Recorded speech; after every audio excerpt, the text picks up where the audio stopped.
اب آج کا میرا موضوع ہے شہادت علی رضی اللہ تعالیٰ عنہ۔ اصل میں حضرت علی رضی اللہ تعالیٰ عنہ کی شہادت بھی اسی الفتنۃ الکبریٰ کا تسلسل ہے۔ وہ جو عبداللہ ابن سبا کا پیدا کردہ عظیم ترین فتنہ تھا، اسی کا ایک نتیجہ حضرت علی کی شہادت بھی ہے، لیکن وہ بات ذرا تفصیل سے سمجھنی ہوگی، اور اس کے لیے میں ممنون احسان ہوں۔ حال ہی میں ایک کتاب چھپی ہے، ڈاکٹر سید رضوان علی ندوی، وہ محقق ہیں تاریخ کے، انہوں نے بڑی تاریخی تحقیق کے بعد جو باتیں بیان کی ہیں وہ میں آپ کے سامنے رکھ رہا ہوں۔ عرب میں جنوب مغرب کی کونے میں جہاں یہ یمن بھی آباد ہے، اس کے اوپر نجران ہے، اسی علاقے میں یمامہ کا علاقہ کہلاتا ہے۔ یہاں ایک قبیلہ آباد تھا، بنو تمیم۔ یہ جو لوگ تھے بڑے کرخت مزاج، جنگجو، اکھڑ، ضدی، اور جس بات کو ایک دفعہ مان لیں اس پر اڑ جانے والے اور مر مٹنے والے۔ یہیں سے فتنہ پہلا اٹھا تھا۔ سب سے بڑا جو نئے جھوٹے نبی کھڑے ہوئے تھے ان میں سب سے بڑا تو مسیلمہ کذاب تھا، یہی تو علاقہ تھا، اور اس کے خلاف اس فتنے کی سرکوبی میں کتنے صحابہ، 1200 صحابہ ایک جنگ کے اندر شہید ہوئے، جن میں 500 جو ہیں وہ حفاظ تھے رضی اللہ تعالیٰ عنہ۔ تو یہ لوگ جو یہ تھے بڑے زوردار تھے۔ اس قبیلے کے بارے میں حضرت عمر رضی اللہ تعالیٰ عنہ نے ایک بڑی عجیب حکمت عملی اختیار کی۔ ان کو وہاں سے اکھاڑ کر اور ایران کی سرحدوں پر آباد کر دیا، اب جہاں پر جہاد ہو رہا تھا،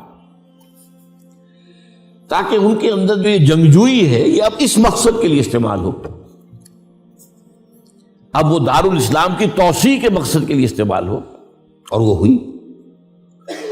حضرت عمر نے 2 چھاونیاں بنائی تھی رضی اللہ تعالیٰ، کوفہ اور بصرہ، کیونکہ ظاہر بات ہے کہ اب جو اسلام کا دائرہ پھیل رہا تھا اور اسلامی حکومت پھیل رہی تھی، اور زیادہ تر جو ہے مشرق کی طرف پھیل رہی تھی، ایران اور خراسان وغیرہ کی طرف، تو اب مدینے سے اس کا کنٹرول اتنا آسان نہیں تھا، فاصلہ تھا، تو چھاونیاں بنائیں تاکہ یہ اس سرحد کے اوپر یہ موجودہ مرکز رہے، یہاں فوجیں موجود رہیں، کہیں کوئی بغاوت ہو تو اس کو کچلنے کے لیے وہ قوت فوری طور پر دستیاب ہو سکے۔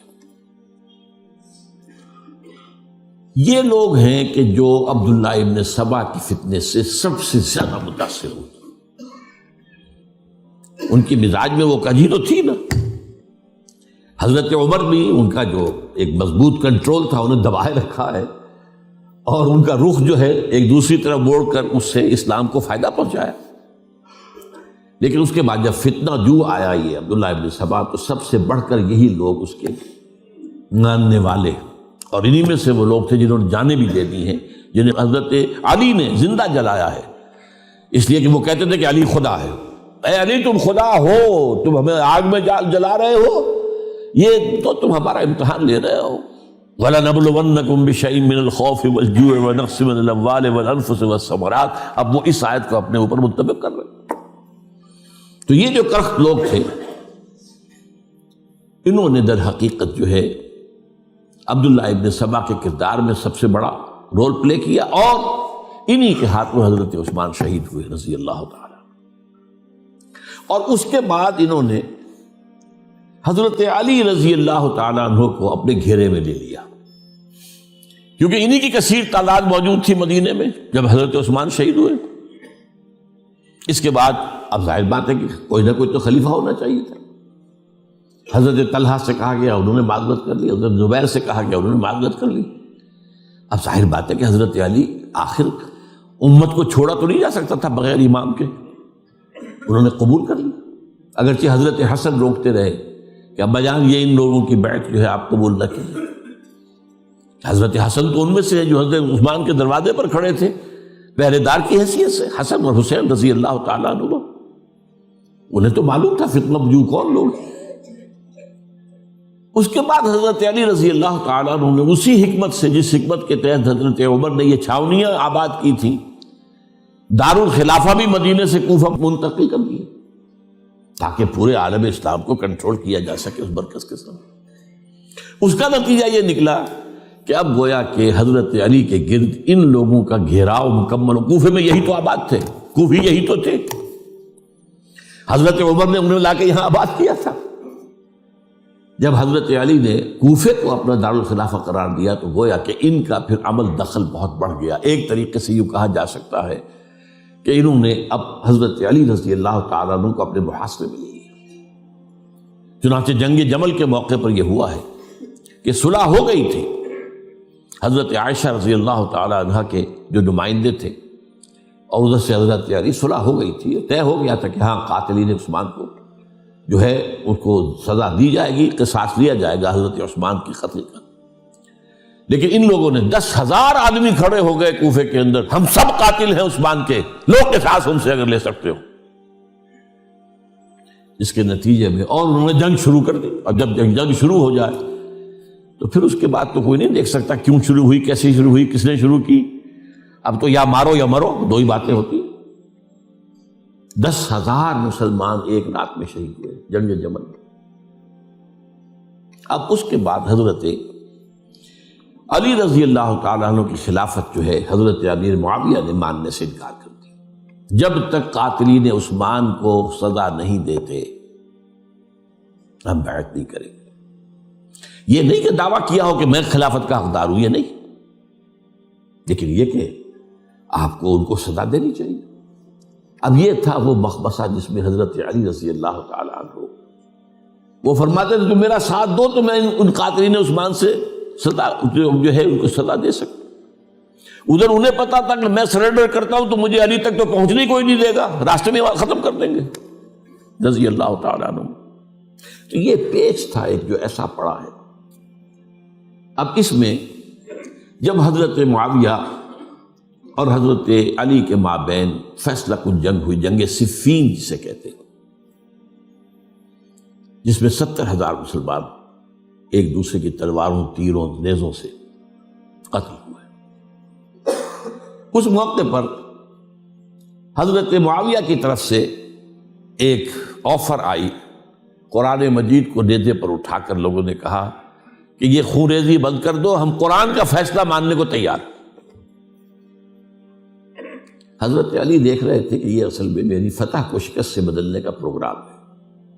تقریباً فتح میری ہو چکی ہے، لیکن یہ جو طبقہ تھا یہ ان کا نہیں، بڑی ٹھیک بات کہہ رہے ہیں، وہ مانیے ان کی بات، جنگ بند کی. انہوں نے ہی یہی لوگ تھے جنہوں نے مجبور کیا حضرت علی کو کہ وہ تحکیم پر رضامند ہو جائے. اس کے بعد تحکیم میں جو معاملہ ہوا، حضرت علی حضرت عبداللہ ابن عباس کو اپنی طرف سے حکم بنانا چاہتے تھے، یہ اڑ گئے نہیں.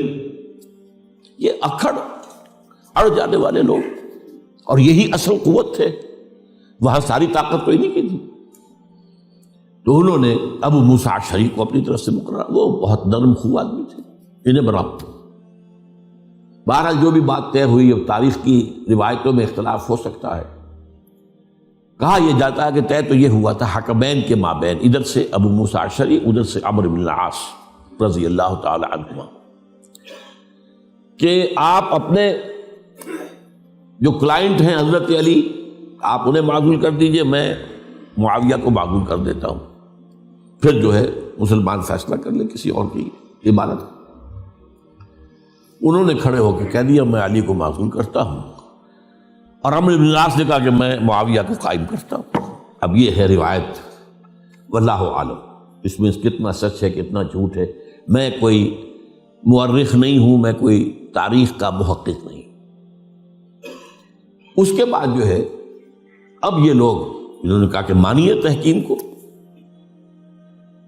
اور جب انہوں نے حضرت علی نے اس تحکیم کے فیصلے کو ماننے سے انکار کیا تو باغی ہو گئے،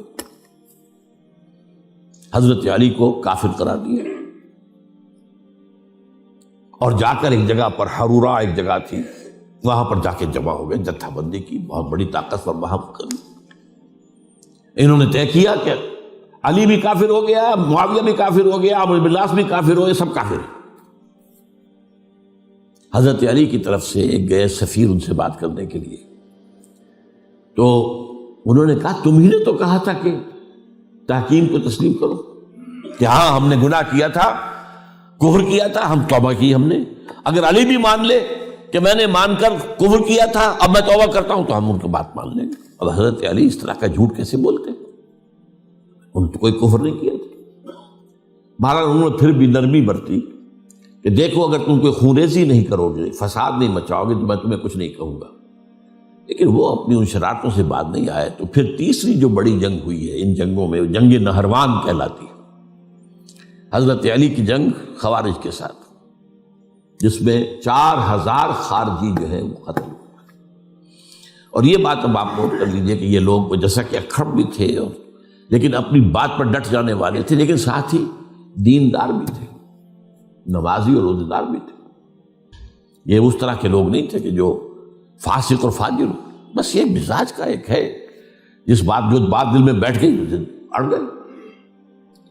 تو یہ اصل میں انہوں نے پھر فیصلہ کیا کہ اور تو ہمارے بس میں اب کچھ نہیں ہے، ان تینوں کو قتل کر دیا جائے، علی کو بھی اور معاویہ کو بھی اور عمرو بن العاص کو بھی. تو ایک جگہ ان کی سازش ہوئی، 3 آدمی معین ہو گئے، ایک ہی وقت کا طے فیصلہ ہو گیا، فلاں تاریخ کو فجر کے وقت تم جاؤ، وہ تم کوفے کی جامع مسجد میں جب علی نماز جماعت کرا رہے ہو خنجر مارو انہیں. اور یہ اس کا نام ابن ملجم تھا، خارجی، یہ وہی لوگ بنو تمیم کے لوگ. دوسرا جو تھا وہ دمشق میں حضرت معاویہ کو قتل کرنے شہید کرنے کے لیے پہنچ گیا. تیسرا مصر پہنچ گیا حضرت عمرو بن العاص کو. اب یہ بات اللہ کی طرف سے ہے، یہ تو اس کی مشیت ہے، اس کا فیصلہ ہے. حضرت علی پر وار کارگر ہوا، اب شہید ہو گئے. حضرت معاویہ پر وہ وار ذرا اوچھا پڑا، زخمی تو ہوئے لیکن آپ کی جان بچ گئی. عمرو بن العاص اس روز مسجد میں کسی معذوری کی وجہ سے، عذر کی وجہ سے فجر میں آئی نہیں سکے، لہذا حضرت علی کی شہادت ہو گئی. اب یہ ہے اصل پس منظر، کن لوگوں نے کیا شہید اصل میں وہ سمجھ لینے کی بات ہے. یہ خوارج نے شہید کیا، لیکن خوارج کا فتنہ سبائی فتنے ہی کا آف شوٹ ہے، اسی کے ذیل میں ہے، اسی کی ایک شاخ ہے، اسی کا ایک نتیجہ ہے. یہ خوارج جو ہے بعد میں بھی ان کی مسلسل جو ہے وہ جنگیں رہی ہیں. بہرحال اس صورتحال کو یہ سمجھ لیجئے کہ یہ خلفائے ثلاثہ رضی اللہ تعالی عنہ، حضرت عمر شہید، عثمان شہید، علی شہید. عجیب بات ہے کہ تینوں کا نام عین سے شروع ہوتا ہے، عمر عین سے، عثمان عین سے، علی عین سے، تینوں شہید ہوئے ہیں. لیکن یہ کہ یہ ہے تاریخی پس منظر.